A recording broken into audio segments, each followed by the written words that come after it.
Hello everyone, welcome back to First Friday Fives here on Go Big Bore or Go Home, where recoil is required. Why? Because we're the house of the rising gun. I'm your host Sean, and I apologize for our long dry spell in content. The last 3 months of 2023 was insanely busy for us, and just recently one of our dachshunds, Pecan, became ill and we had to say goodbye. It was very hard for Ashley and I, as well as her sister Chili and our wire-haired dachshund Elsa. She was a wonderful dog, and she will be sorely missed.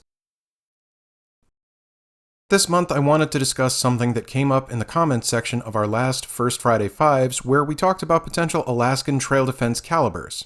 Many people asked if I thought the calibers suggested were appropriate for the average Joe, and if I thought people could really safely handle them. That made me realize I had touched on a deeper conversation.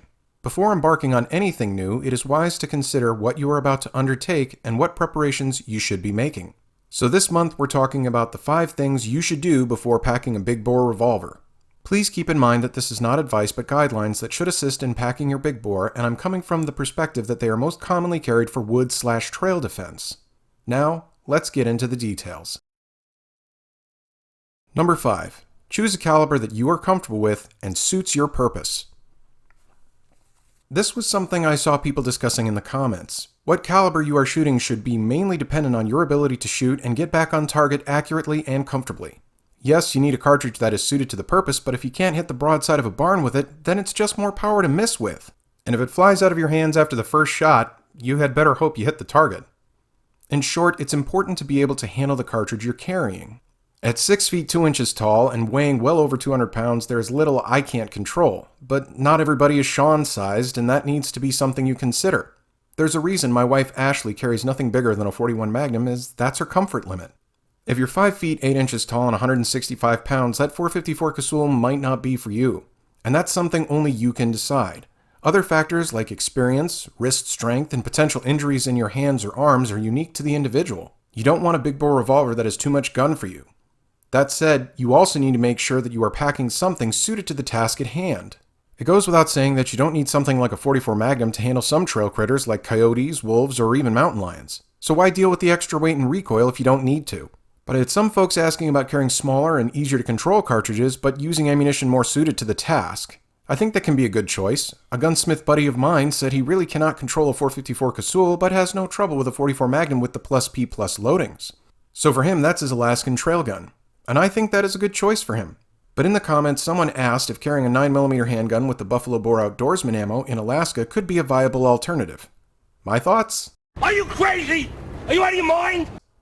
Honestly, someone using this combo did stop an Alaskan brown bear, but it took 8 shots, and this was an experienced guide.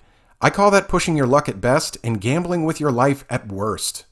There are softer shooting options out there, but you need to make sure your caliber has the potential it needs for the task at hand.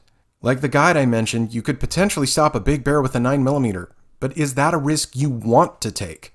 Even going to a .357 Magnum would be a significant step up from the 9mm.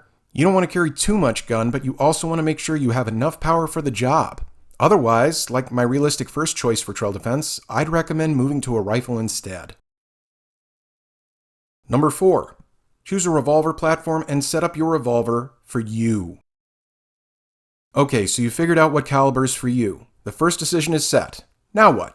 Well, you need to decide what revolver you want. This may sound easy, but it can be very complicated. There are different manufacturers and platforms to choose from. Also, different grips, sights, etc. So where do you begin? The first place to start is going to be, realistically, your budget. In a perfect world, we'd all have Korths, Freedom Arms, and custom builds by JRH Advanced Gunsmithing, Bowen Classic Arms, Reader Custom Guns, and so on. But at the end of the day, we still have lights to keep on, food to put on the table, and mouths to feed. All types of mouths. So before anything else, decide on what you are comfortable spending. There are big bores in most price ranges, and if you're looking at needing non-Magnum power, it usually can be had cost effectively. I'm thinking about the .44 Special and .45 Colt mainly there. But there are even some cost-effective .44 Magnum options from folks like Taurus. Now let's talk about single action versus double action. Sure, the cowboy-type guns require that hammer to be pulled back and are slower to reload, but practice can make hammer pulls fast, and if 5 to 6 shots doesn't stop a dangerous animal, it's unlikely you'll need to reload, as you'll already be asking St. Peter where the forest went. But most double actions are pricier due to more complicated lockup and require more girth with larger cartridges. Single action simplicity handles big cartridges well by itself. Ultimately, this is going to be preference and comfort for most people, although availability may play a role too. If I'm in Alaska where brown bear and moose may try to take me out, I'm packing my 500 JRH BFR. That gun suits me well and I can't afford a custom-made Super Red Hawk in that caliber. At least, for now I can't. But for black bear, I pack my Super Black Hawk, which I modified into a Bisley for my comfort, or I carry my Taurus Model 44. Also, what loadings you choose may change things as well.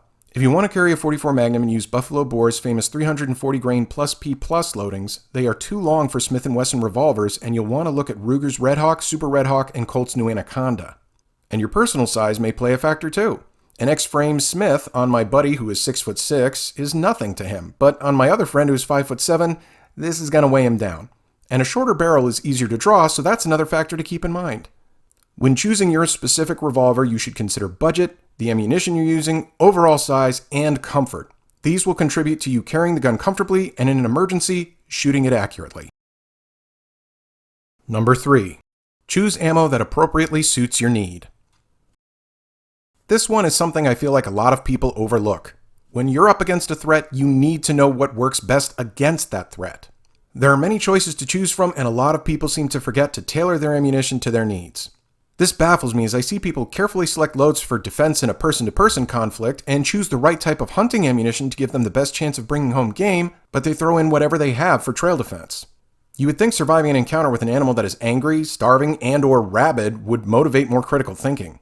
The most important factor here is the type of animal you anticipate running into.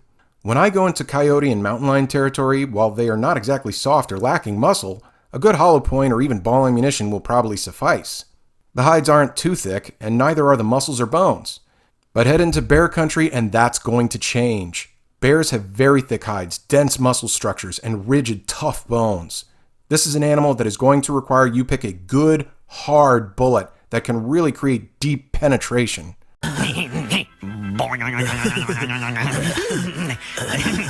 Damn it, Ashley.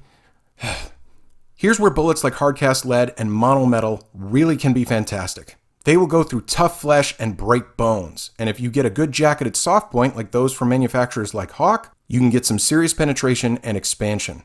There are many manufacturers that make good ammunition for this sort of thing, like Aria Ballistic Engineering, Buffalo Bore, Underwood, and many others. But whatever you choose, research the animals you may be facing and what kind of ammunition will serve your need in an emergency confrontation. Number 2. Choose a comfortable and easily accessible carry rig. This one is crucial. I have lost count of how many times I've seen people buy cheap holsters that they will find uncomfortable or ultimately fumble with removing their firearms from if they need to draw. This is like buying a Ferrari and putting the cheapest tires on it. Why? 2 things must be considered for the purpose of carrying your big bore revolver. The first should be obvious. Comfort. A firearm is of no use if it is so uncomfortable to carry that it gets packed in your bag or left in your vehicle.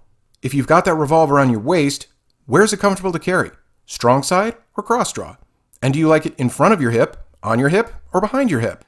Perhaps you'd find a shoulder holster more comfortable, vertical or horizontal. If your gun is heavy, perhaps a chest rig is best. Lots of important questions here. Also, what material is best for you? Leather, fabric, Kydex? Not so straightforward when you start to think about it. And most often, at least from my experience, you'll end up buying at least 2 before you find the one that is most comfortable. But consider where you're carrying it, materials, and the size of your gun when finding a comfortable holster. Next thing to consider is ease of draw. In the event you have to pull that revolver, you want it to be easy and intuitive. Location will play a big part here too. Also the angle. When I carry any gun on my belt, I like it canted toward my draw hand so I have an easier time. Not to mention you need to think about retention devices. Straps, locks, etc. can ensure your piece stays in place, but they need to be easy to remove if the need arises. So things like thumb brake snaps can be pretty awesome. This is one area where I highly recommend not skimping on the price. You don't have to spend a fortune, but put comfort and ease of draw first to ensure that your revolver is easy to carry and easy to access. This way, if that grizzly does charge, you feel confident you can get to your big bore in a timely and easy manner. Number 1. Drum roll, please. Practice with your revolver a lot. Of all the comments on my video about what calibers I would carry, the one that inspired me to create this video more than any other was when someone asked if I thought it was wise to encourage someone to go buy a big, high-powered Magnum big bore and carry it into the woods without having practiced with it. That's an incredibly valid question. I'll answer it here. No! No one should ever carry any firearm that they haven't practiced with significantly. To many this seems obvious, but I really want to be clear on this. Anything you are going to carry that your life may depend on should be practiced with substantially. If you have a Smith & Wesson Precision Center Model 500 loaded with 440 grain hard cast lead, it's going to be useless against Brother Bear if you can't hit anything with it or have developed a crippling flinch. If you want to make sure you're going to be able to use your boomstick when needed, you need to be comfortable with it. I would recommend that you try different drills too. Practice carrying it around your home. Practice drawing it empty or with snap caps. This will help you get comfortable with it being on your person and how to get it into action. Get yourself a bunch of ammo and head to the range. I would recommend putting at least 200 rounds downrange to get used to the gun's handling, sights, and of course, recoil. Personally, I would prefer 500 rounds. Make sure you're testing out your defense ammo as well and practice with similar powered loadings. You need to be ready to handle the stuff that you would use on the trail. Also, practice getting a follow-up shot. Shoot, get back on target quickly, and shoot again. Murphy's Law applies to aim too, so it's best to practice for having to shoot more than one round. Practice reloading too, as that may just be what makes a difference. Even if, like I said above, it's unlikely to be needed, Benjamin Franklin was right when he said, "If you fail to plan, you are planning to fail." So let's recap that list before we go.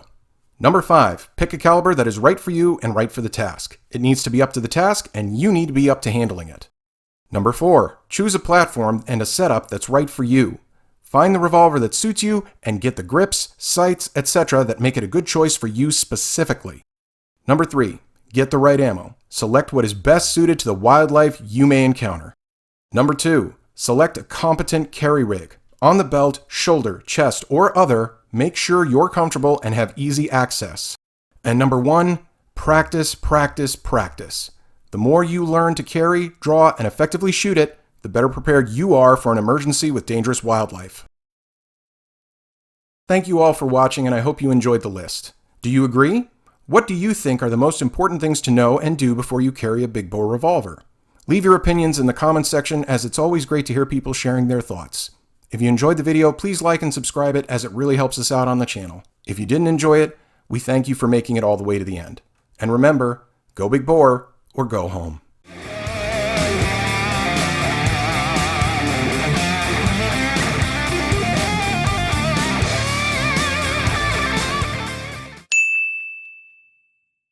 There are big bar...